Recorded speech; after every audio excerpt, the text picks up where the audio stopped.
Oh, this is All right, ladies and gentlemen, welcome to Daily Power Parsha, December 29th. Wow, this year is speeding ahead, almost nearing the finish line to 2021. So this is Daily Power Parsha. We're going to go through the daily reading of the Torah portion. Torah portion this week is Va'era.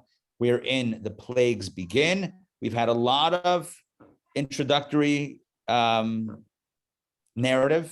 We've done a lot of buildup, a lot of back and forth, and Moses being told to do the mission. He starts the mission. It's not working out. God says, don't worry, keep on going. A lot of back and forth, getting people on board and kind of like facilitating. Now it's about the wheels moving forward. So that's what we're going to do. We're going to jump in to the text, to the reading, to the Torah. This is Exodus chapter 7, verse number 8. Va'era, reading number 4 for Wednesday. Let's jump in. The Lord spoke to Moses and Aaron, saying the following. When Pharaoh speaks to you, saying, provide a sign for yourselves. In other words, Pharaoh may very well or will ask you to prove yourself. How do I know that you guys are actually legit or speaking on behalf of any God? You guys are just, troublemakers. Who are you? So if he asks for a sign, you shall say to Aaron, take your staff and cast it before Pharaoh. It will become a serpent. You will recall that this was the sign that God showed Moses when Moses was asking for a sign. God said, take what's in your hand, a staff, throw it down to the ground. It became a serpent. Moses ran away. He was scared. God says, don't be afraid. Grab it. He grabbed it. It turned back into a staff. So that was the staff miracle, trick, whatever you want to call it.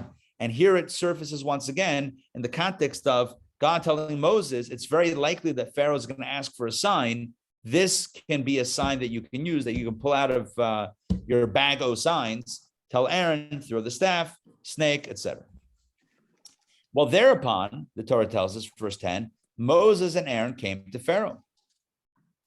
And they did so as the Lord had commanded. So clearly the narrative went exactly as God had predicted, which makes a lot of sense, right? So the narrative worked out exactly as predicted. Pharaoh asked for a sign. And so they did what they did. Aaron cast his staff before Pharaoh and before his servants. He threw down his stick and it became a serpent. Now, the Torah tells us in the next verse, verse 11, that this little magic trick, this little miracle, this little sign did not impress Pharaoh. Because as the Torah continues, then Pharaoh too summoned the wise men and the magicians and the necromancers of Egypt. He called his wise guy, or his advisors, his spiritualists, his magicians, his sorcerers. And they also did likewise with their magic. They did the same thing. Each one of them cast down his staff and they became serpents. So Pharaoh was basically telling Moses and Aaron, you think you're going to impress me with this type of trick? Yes. This is not impressive, right? You think this is impressive? Yeah, my guys can do this also. This is basic magic, sorcery. Basic stuff, basic level. However, one thing got Pharaoh, but Aaron's staff swallowed their staffs. They were able to make their staffs turn into a serpent, but Aaron's staff swallowed their staff. Now, if you read it quickly, you might miss the depth of what just happened. You might think that Aaron's snake swallowed their snake, but is that what the verse says? If you look closely, that's not at all what it says. What does it say? Aaron's staff swallowed their staffs. Doesn't say Aaron's snake swallowed their snake. His staff swallowed their staffs, which means the following. They each threw their staffs down and they turned into a serpent, into a snake. Then they picked them back up and it turned back into a staff, into a stick. And it's only then that Aaron's stick ate their sticks. You with me on this? Not only did it consume the others, but it did so not in the context of a snake, which makes sense that a snake would eat something, But in the context of a staff, where it doesn't make sense that it's going to eat anything, this is what we call a miracle inside a miracle. Number one, it was a staff. It had turned from a snake back into a staff. And number two, it in the state of a staff, it swallowed the other staffs. Now, this was not something that the magicians could do yet, but Pharaoh's heart remained steadfast, and he did not hearken to them as the Lord had spoken, as God had predicted. Pharaoh's heart remained unmoved, unimpressed. Pharaoh says, you think that's going to get me to send your people out? No deal, my friend. All right, let's continue. The Lord said to Moses, Pharaoh's heart is heavy. He has refused to let the people out. Right? You told him, you warned him, you showed a miracle, you performed a sign. He's still obstinate. He's still stubborn. Okay, this is what's next. We're escalating. This situation is being escalated. Go to Pharaoh in the morning.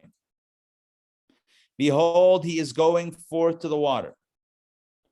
And as the commentary says, Rashi says, he is going forth to the water means he is going at the Nile River. He goes to the bathroom in the Nile River. One of the things that Pharaoh told his people is that he is a god and therefore does not need to go to the bathroom, does not need to relieve himself. So what would he do? He would bathe, he would hang out on the Nile River, and there he would do what he did. So in that way, that was his magic trick, so to speak. So God says to Moses, go catch him in the act, right? Catch him with this, excuse my expression, catch him with his pants down in the Nile. And that's when you're to deliver this message. And you shall stand opposite him on the bank of the Nile. You probably don't want to get in the water with him anyway, but stand opposite him, stand on the banks. And the staff that was turned into a serpent, you shall take in your hand. So take the staff with you. And you should say to him, the Lord God of the Hebrews sent me to you, saying, send forth my people so that they may serve me in the desert. But behold, Pharaoh, until now you have not hearkened. All of this is what you should say. Say to him, the Lord God of Hebrews sent me, saying, let my people go to serve me. But you've not listened thus far. And the narrative continues. This is still the script. So said the Lord is what Moses is to say to Pharaoh. So said the Lord, with this sign, with this miracle, with this plague, you will know that I am the Lord. You're stubborn. You don't believe me. Okay, this is going to teach you a lesson. Behold, I will smite with the staff that is in my hand upon the water that is in the Nile, and it will turn to blood. This is all the message that God tells Moses to tell. God scripts it out. God writes out the script. Moses, this is what you tell Pharaoh. Behold, I will smite with the staff that is in my hand upon the water that is in the Nile, and it will turn to blood. And what's going to happen? The fish that are in the Nile will die, and the Nile will become putrid, and the Egyptians, your people, will weary in their efforts to drink water from the Nile. That is the message. Now, let's pause here for a moment. It's going to be like triply clear here. Moses had not yet said this to Pharaoh. This is God telling Moses what to tell Pharaoh. It makes it sound like it's a warning. Slow down. This is the script of the warning. It hasn't yet been said. Let's continue. The Lord said to Moses, the Lord continued to tell Moses, say to Aaron, take your staff and stretch forth your hand over the waters of Egypt. In other words, after you warn Pharaoh, then you're to tell Aaron to take the staff, stretch your hand over the waters of Egypt, i.e. the Nile, over their rivers, over their canals, over their ponds, and over all their bodies of water, and they will become blood. They will all turn to blood. And there will be blood throughout the entire land of Egypt, even in wood and in stone. And what that means is even in wood and stone, what does that have to do with water? Even the water that has already been drawn or poured from the Nile or from other bodies of water, that's now in a wood or stone cup. Imagine you have a cup, you have a vessel, You have flowers on your table in a vase made of stone and has water in it. A vase of water that has water, redundant, but it's still perhaps effective. That water too, God tells Moses, will turn to blood. This is all God telling Moses what to do. There's two things. Go to Pharaoh and say, you're now in trouble. You didn't listen. This is going to happen. And then go to Aaron and tell Aaron what to do. And this is what's going to happen. All the water will turn to blood. All right. Super clear. We know the plan. We got the game plan. So here's what happened. Verse 20. Moses and Aaron did so as the Lord had commanded. And he, Aaron, raised the staff and struck the water that was in the Nile before the eyes of Pharaoh and before the eyes of his servants. And all the water that was in the Nile turned to blood. And the fish that were in the Nile died. And the Nile became putrid, exactly as God had said. The Egyptians could not drink water from the Nile, and there was blood throughout the entire land of Egypt, as I said before, not only in the rivers, in the lakes, in the tributaries, but also in the other still bottles of water or containers of water. Everything turned to blood. Everything became putrid and disgusting. Even if they had a bottle of, what would Nile River water be called? Nile, whatever. Even if they had bottled water from the Nile, it would turn to blood. I'm sorry, it turned to blood. This is now real time. Verse 20 and 21 is real time. This is actually happening now. They did it. He admonished Pharaoh. He told him about the plague. Then Aaron hit the water, struck the water. It turned to blood. And this was the effect. The fish died. They couldn't drink the water, and there was blood everywhere. Let's continue. And the necromancers of Egypt, the sorcerers, did likewise with their secret rites. Nice. Secret rites. That's cool. Secret stuff. And Pharaoh's heart was steadfast. The necromancers of Egypt also, they showed how you can turn one substance into another. Somehow maybe they had some waters that remain water that turned to blood, or they turned something else to blood, whatever they did. They basically they told Pharaoh, don't be so impressed. This is standard sorcery. No big deal. This doesn't show any, this doesn't show any real powers. It's just like the usual stuff. So Pharaoh's heart was steadfast, stubborn, and he did not heed them as the Lord had spoken. He did not heed them, meaning he didn't listen to their demands. Let my people go. He did not listen to them, just as God had predicted. Pharaoh turned and went home, and he paid no heed even to this. So Pharaoh does not care. Pharaoh is unperturbed. Pharaoh is undisturbed. Pharaoh doesn't actually bother him that this just went down. All right, let's look at some Rashis, and let's see if we got some insight on this, on the reading thus far. Okay, I'm going to, what I mentioned before, the sign, Aaron's staff swallowed their staffs. After it had again become a staff, it swallowed them all. Not as a snake, but as a staff, it swallowed, which is kind of miraculous because staffs can't swallow. It's not a thing. All right, let's continue. I mentioned before, God says to Moses, go find Pharaoh when he goes forth to the water. Rashi says, this is where I got it from, to relieve himself. For he had deified himself and said that he did not need to relieve himself. Right? He had officially announced that he was a god. It's like, therefore, I have no longer a need to go to the bathroom. So what did he do? Because obviously that was bogus. So early in the morning, he went out to the Nile, and there he would perform his needs. There you go. That's where I got this from. Straight up from the Medrash, Tanchuma, and Shmos Rabbah. Okay. Let's do some more Rashis. Okay. And it will turn to blood. This is God telling Moses the game plan. Since there is no rainfall in Egypt, as we discussed last week in our Torah studies class, since there's no rainfall in Egypt, or it's negligible if it does rain, and the Nile ascends and waters the land, in other words, they're sustained. Egypt is sustained. The crops are sustained by the Nile River rising, overflowing its banks, and flowing into the tributaries and the other irrigation systems that they created. So the Egyptians worshiped the Nile. It's an Egyptian god. God therefore smote their deity, and afterwards he smote them. Rashi here explains why it is that God chose that the first plague should strike the Nile River, that it should turn to blood, because it's sending a message. You Egyptians worship the Nile. Your God can't even protect you. In other words, forget you. Because if you guys are stricken, if the Egyptians are stricken first, they're going to say, Nile, please help us. So first step is take out the Nile. Are you with me? The first step is take out the river.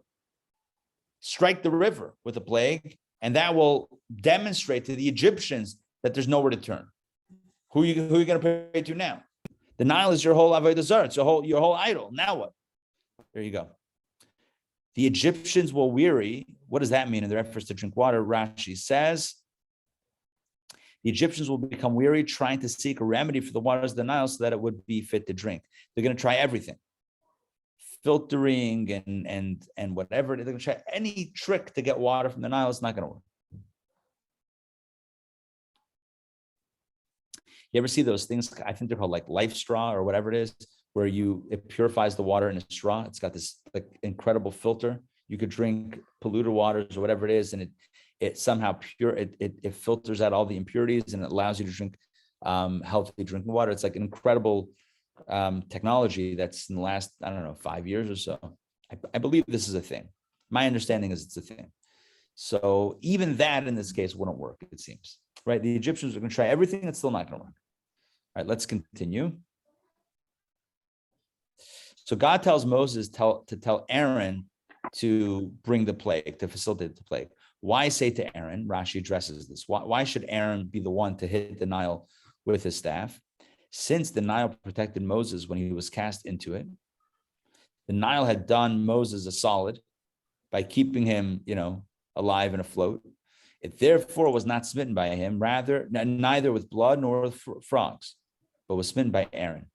So any time a plague was to strike the Nile River, Moses himself wasn't to be the one to facilitate it, because Moses had benefited from that river 80 years prior. Moses is now 80 years old. When he was 3 months old, that's when his mother put him by the Nile River, and he ultimately floated on the Nile. So the fact that the Nile participated in his salvation meant that Moses just couldn't bring himself to in any way strike the Nile. Even though that was God's intention and part of the plan, Moses couldn't do it. And God knew that Moses couldn't do it and shouldn't do it. So God tells Moses, right? If you look at verse 19, the Lord said to Moses, say to Aaron. God tells Moses that you should not be the one doing this. Tell your brother to do this. This is what we call in Hebrew hakarat hatov. Hakarat hatov means when you acknowledge a good thing that someone else has done or something else has done for you. And acknowledging doesn't mean like, thank you. I see that you did this for me, but it means a real gratitude and appreciation that is not just lip service, but it's really felt. And when you really feel it, then you're not going to hit it. You're not going to plague it and turn to blood. Even though it needs to happen, somebody else is going to do it. You can't bring yourself to do it because of the Hakar Satov. And that's exactly what Rashi says based on the Medrash. He didn't strike the Nile for the plague of blood. He didn't strike the Nile for the plague of frogs, right? He didn't strike the Nile. It was done by Aaron. Next, they're rivers. They are rivers that flow like our rivers, canals. So rivers, Rashi is defining what a river is. A river is a naturally flowing body of water. Canals are a reference to man-made pools and ditches extending from the riverbank to the fields. When the waters of the Nile increase, the Nile rises through the canals and irrigates the fields. So the canals refers to, right? It's not Venice. The canals refers to the ditches and trenches, not trenches. I'm sure there's a word for it, but the system of irrigation canals that were built out so that when the Nile is flowing, it overflows into these channels and then goes out to the fields. Okay. Next, there are ponds, water that does not spring from beneath the ground and does not flow, but stands in one place, standing water, ponds. Okay. Throughout the entire land of Egypt, the water will turn to blood, even in the bathhouses and in the bathtubs in the houses. Interesting. Bathtubs in the houses. Does that imply that Egypt had some sort of indoor plumbing situation? Kind of sounds like it. Sounds like there was some sort of bathtub in ancient Egypt that they had. That would be interesting to look up to see what that's a reference to. But this is Rashi, who wrote his commentary in the 800s, 900s. Sorry, no. Sorry, 800, 900 years ago. So he wrote this commentary in the 1000s and 1100s.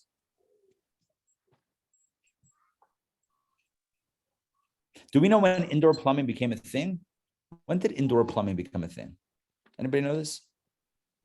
1900s. Somebody can look this up also. Indoor plumbing, when indoor plumbing becomes a thing. Anyway, it's interesting to see, like, to try to reference what Rashi is referring to. Bathtubs in the houses. Bathhouses make sense. There were like public bathhouses, but bathtubs in the houses, it sounds like they also had pools or collections of water that they would just manually bring in. It doesn't have to be plumbing, I guess.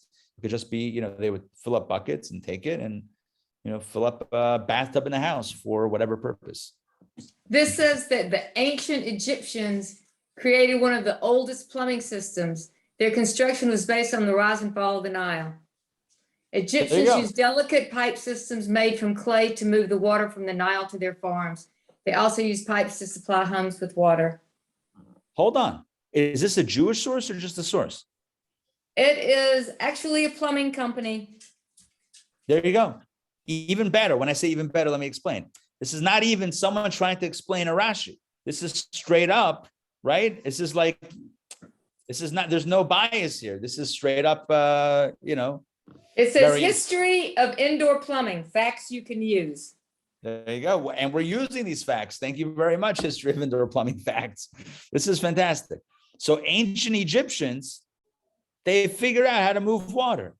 Yeah, they weren't. Sometimes we look back, sometimes we think that back in the day, people were, they were foolish. They weren't. They were smart. They built the pyramids. I mean, the Egyptians definitely knew what they were doing with stuff. I mean, those pyramids, we still can't figure out how they did it back then. It still boggles the mind. It's not even possible. It's like for you, we think about it like, how would we build it? It would take a lot of effort and machinery. How did they build it? It's crazy. Anyway, they figured out how to do water as well. So Rashi says, let's not lose the point. The point is that even in the bathhouses, even the bathtubs in the houses, all of that water turned to blood. What God is saying will turn to blood. Even in wood and stone, as I said before, water in wooden vessels and in stone vessels, like a cup or a bowl or a vase, whatever it is, it would also turn to blood, God said. Okay, let's continue with the necromancers of Egypt. They did the same with their secret rites. Rashi says that refers to an incantation which they uttered silently and in secret. That's one option. Our rabbis, however, said it means acts of demons, and it means simply acts of magic. Either way, whether it was incantations, using demons, or acts of magic, either way, they made their own something turn into something, maybe water turned to blood, and that just helped Pharaoh remain obstinate and stubborn and say, not happening. He said, you are doing this through sorcery. You are bringing straw to Ephraim, a city that is full of straw. So too you bring magic to Egypt. Oh, that's hilarious. I love ancient idioms, ancient phrases. He says, you're bringing straw to Ephraim, not Ephraim like our Ephraim, but Ephraim, which is a city that's already full of straw. You ever hear the expression, you're preaching to the choir? Yeah. You're doing magic to a place full of magic, right? So too, you bring magic to Egypt, which is already full of magic. Oh, Moses and Aaron. Oh, you guys are like a traveling circus. You guys come with tricks You got your staff that turns to a snake and your water turns to blood. It's like, bro, welcome to the circus. We are the circus. It's like, you're bringing the circus that Barnum and Bailey, hitting town, magic sorcery, right? We got the show coming up, the Moses and Aaron show. Bro, we already have programming. We already got this. We got this on the schedule already. We got magic here already. You're not doing anything new. Pharaoh went home and he paid no heed even to this, neither to the sign of the staff that had turned to a serpent, nor to this one of blood. He did not listen to any of this. It did not move him. So this is plague number one, and they're still stubborn. Let's continue. Verse 24. All the Egyptians, maybe just read 23 again. Pharaoh turned and went home, and he paid no heed even to this. All the Egyptians dug around the Nile for water to drink, because they could not drink from the water of the Nile. 7 full days passed after the Lord had smitten the Nile. Oh, hold on 1 second. So how did they get water? It says in the commentaries that the only fresh water they could find was water that they purchased from the Jews in Goshen. Goshen was the Jewish ghetto, so to speak, then. That's where all the Jews lived. The Jews had clean water. The plague, obviously, as you can imagine, did not hit the Jewish community, the Jewish neighborhood. Egyptians that shelled out cold hard cash to purchase water from the Jews, from the Israelites, from the Hebrews, that water remained pure, and that's how they survived. By the way, I'm looking now at my table. We got the kids, actually, Leah got the kids a bit of a science kit for some winter break action. And I see over here some liquid, some purple liquid. You see that? Little purple liquid action. This is not blood. L'chaim, I'm kidding. I don't know what this is, but this is some sort of purple stuff. And the Egyptians said, yeah, we can also do this. We got a kit also that does this. You're not impressing us. Pharaoh, they weren't impressed. Pharaoh wasn't impressed. The people were oppressed. They were trying to get water. The only water they could get was the water that they bought, but it didn't move the needle for Pharaoh.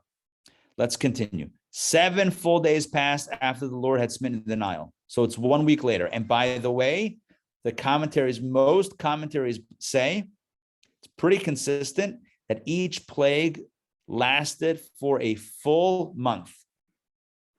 Each plague experience lasted for a month. There was between the warning of the plague and the actual plague and different levels, degrees of the plague, and some time in between, it was about a full month. So 10 plagues. Yeah, sometimes we think the story happens over the span of 2 weeks because that's how we read it in the Torah reading. It takes 2 weeks for all the plagues to happen. It took about a year for all this to go down. It was a full year that Egypt was suffering. Just a little context. But 7 full days passed after the Lord had smitten the Nile, and it was after the plague had run its course. So a week passed. The Lord said to Moses, we're ready for round 2. Come to Pharaoh and say to him, so said the Lord, let my people go so that they may serve me. Once again, the request, the ask is put out there. Let my people go so that they may serve me. But, verse 27, if you refuse to let them go, behold, I will smite all your borders with frogs. That's what God says. That's what God says to Moses to tell Pharaoh, here's your next chance. Right? Next warning, you have a choice. Let the people go. God says, let my people go. If not, then you're going to get hit with frogs. And the Nile, this is all the warning that God tells Moses to tell Pharaoh, and the Nile will swarm with frogs. And they will go up, and in case you're thinking, frogs, what's the big deal? Frogs. It doesn't sound too hectic, right? Frogs are frogs. Okay, let live and let live. Nope. These are going to be frogs of harassment. They will go up and come into your house and into your bedroom and upon your bed and into the house of your servants and into your people. Into your people, you know what that means? Into your people means it's going to go inside also. It's going to go inside. And into your ovens and into your kneading troughs. Like when you're baking challah, yeah, that's going to happen. And into you and into your people and into all your servants, and the frogs will ascend. Don't think that this is going to be a great time, to buy some stocks and frogs. This is going to be frogs gone. This is going to be crazy frogs, right? Frogs that have gone mad, that have gone just meshuggah, everywhere, just taking over your life. You think frogs are cute. This is not going to be cute. This is going to be a problem, right? What's wrong with Kermit? Remember Kermit? Kermit the Frog? Yeah, Kermit the Frog. I'm so tempted to break out my Kermit the Frog. Hello, I'm Kermit the Frog, whatever. So Kermit, right? Kermit from Sesame Street. So cute. Or no, Kermit is from the Muppets, right? Is he the Muppet or what is he from? Who knows? Where's Kermit from? Can someone give me a confirmation here? See one of the Muppets? I think it was a Muppet. He was a Muppet. Jim Henson. All right, good. We got it. Thank you, Joy. Thank you for confirming. So frogs are cute, but not in this context. Let's look at Rashi and let's see exactly how bad it was going to get. This is all the warning stage. Nothing has happened yet. This is all the warning. All the warning. Okay, here we go. No. Okay, here we go. Here's the one Rashi that I want to read. Rashi says, they will go into your people. Torah says, they will go into you, into your people, into your servants. The frogs would go, listen to this. They will go into their intestines and croak. Are you with me on this? Into their intestines and croak from the inside. We wish that on no one. This is intense. This is intense, my friends. This is not just frogs kind of hanging out as a companion. This is frogs taking over. Exodus chapter 8, verse number 1. The narrative continues. The Lord said to Moses, say to Aaron, stretch forth your hand with your staff over the rivers. Again, Aaron is the one that's going to hit the river because Moses, Hakar Satov, Moses is grateful to the Nile. He's not hitting the Nile, but Aaron will. He'll stretch his staff over the rivers, over the canals, and over the ponds, and bring up the frogs on the land of Egypt. That's the message, and that's what happens. And Aaron stretched forth his hand over the waters of Egypt, and the frogs came up and covered the land of Egypt. Covered the land of Egypt means literally the land was covered with frogs. According to the Medrash, according to our tradition, actually what happened was one massive frog. You may be familiar with this tradition. I heard this as a kid, and I think I still have this image in my head as a kid, but this is what it says, that a massive frog emerged from the Nile originally. And all the Egyptians were afraid. Look at this massive, freak of a frog. What kind of massive, like Godzilla frog. And so they started hitting the frog, try to kill it.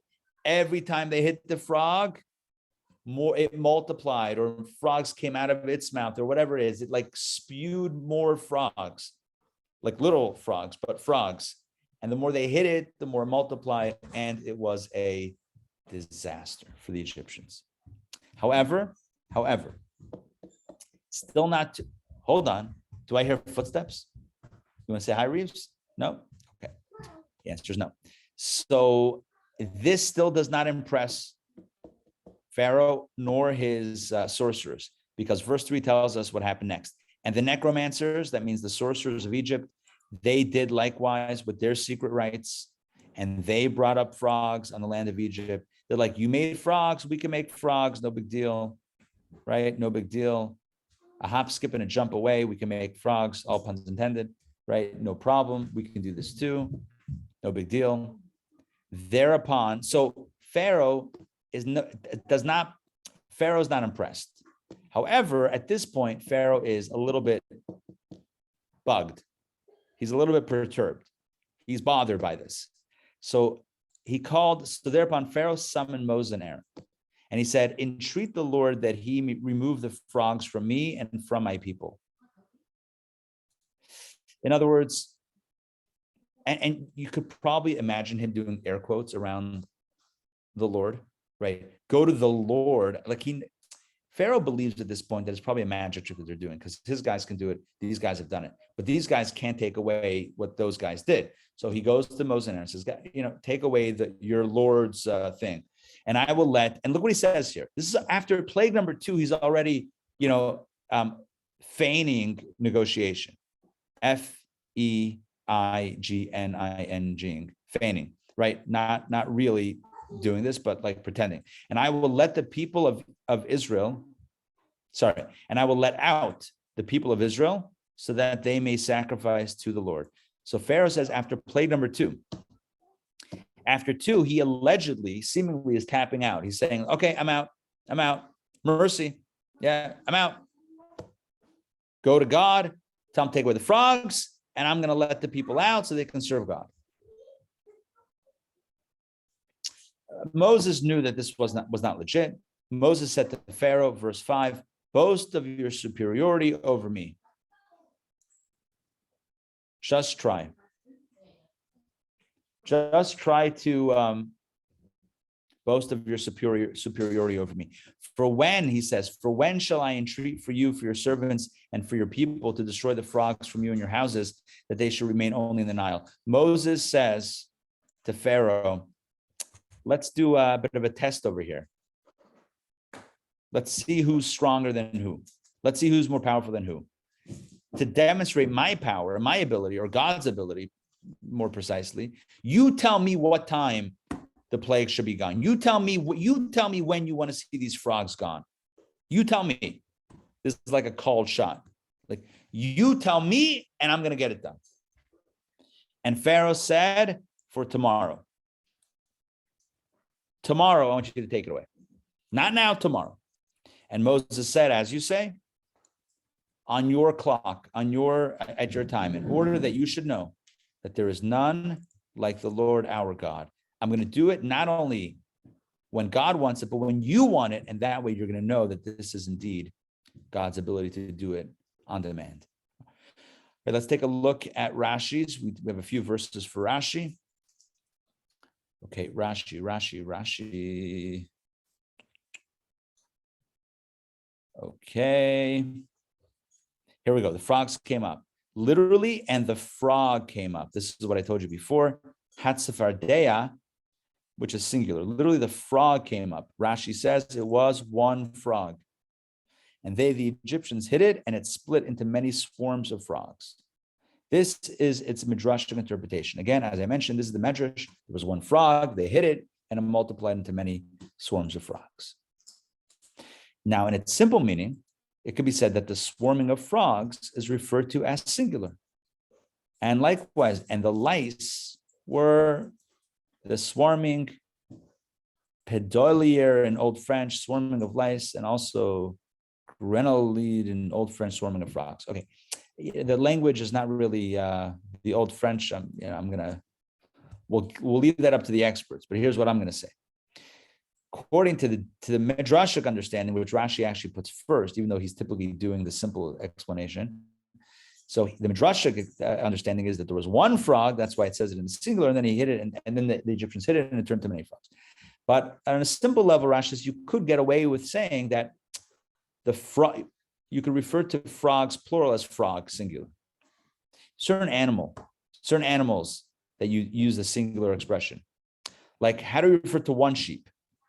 Sheep, right? Am I wrong here? Sheep is also one sheep, and two is sheep. There's no difference in English. One sheep, two sheep, three sheep, four sheep, five sheep, six sheep, right? Tongue twister. If you want to try it? No. Okay, so just like sheep and fish, right? One fish, two fish. Red fish, blue fish. I could write a book, write a kid's book. Oh man, Dr. Seuss already wrote this. Crazy. All right, so here's the deal. Frogs, he says, could also be singular frog. All right, next.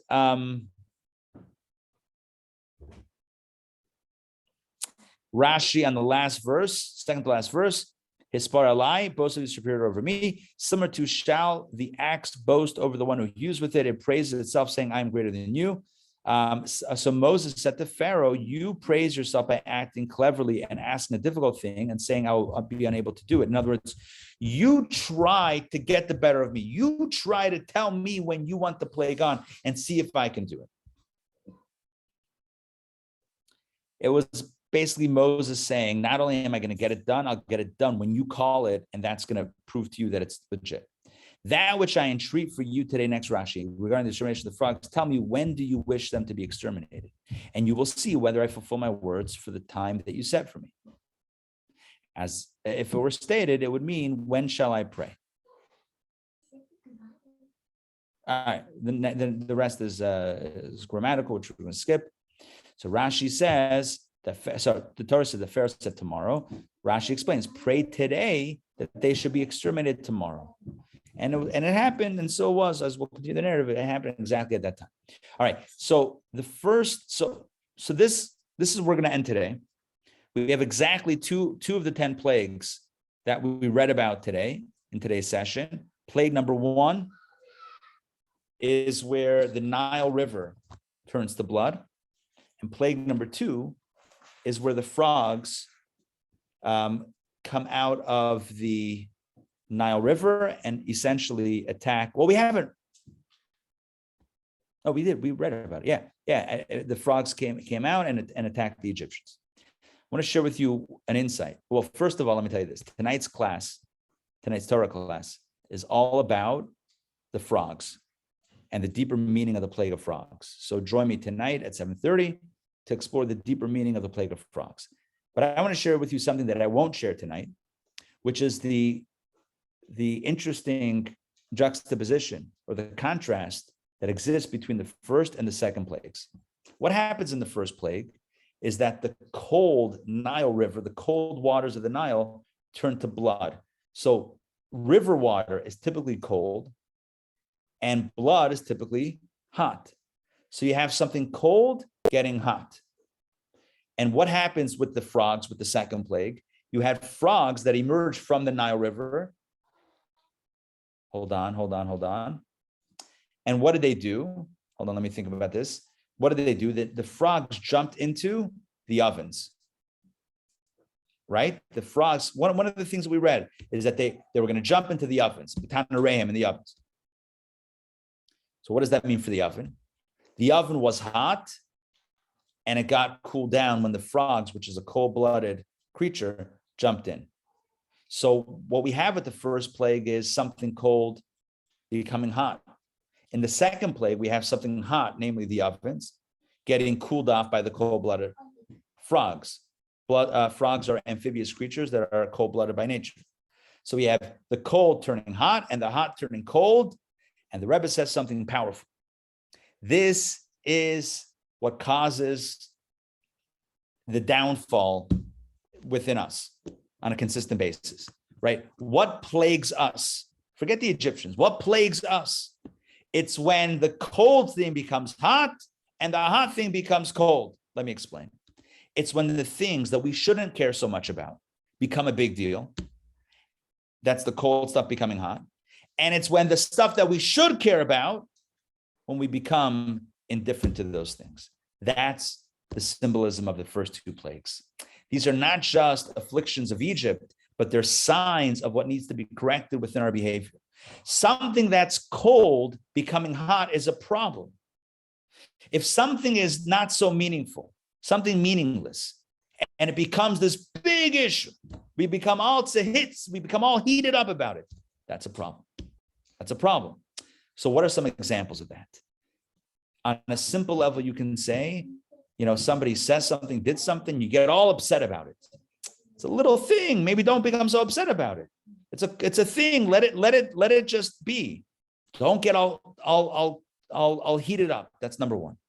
Another application is, as the Rebbe says, materialism. Materialism, money and stuff and possessions, stuff. You need it, fine, but don't become all worked up about it. Don't make that a passion project of life, which is to collect more things, right?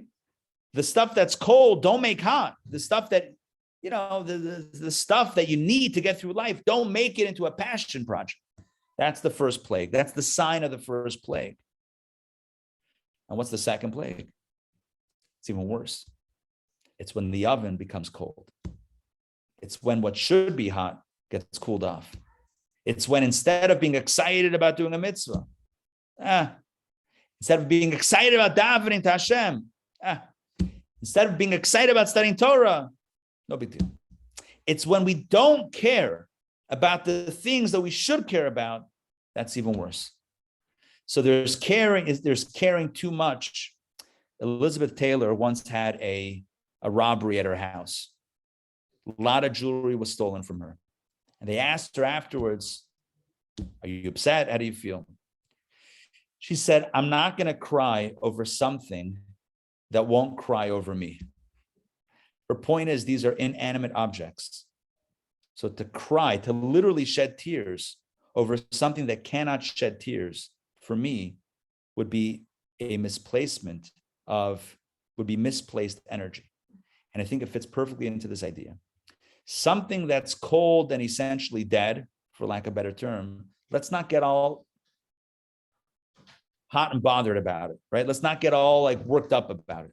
The stuff that it's materialism. All right, it needs to be whatever it is. Don't get so heated up about it. That's the first plague. Don't make the cold stuff hot. Conversely, definitely don't make the hot stuff cold. Stuff that really should be hot, stuff that really we should be passionate about, stuff that's really meaningful. Don't be uncaring and unmoved by it. Don't turn an apathetic eye or whatever it is toward that. If it's valuable, it should be important. So, to put this in other context, the stuff that's not that important, or just in other words, it's really the same words, but I'm just gonna say it one more time. The stuff that's not that important, don't make important. And the stuff that is important, don't make unimportant.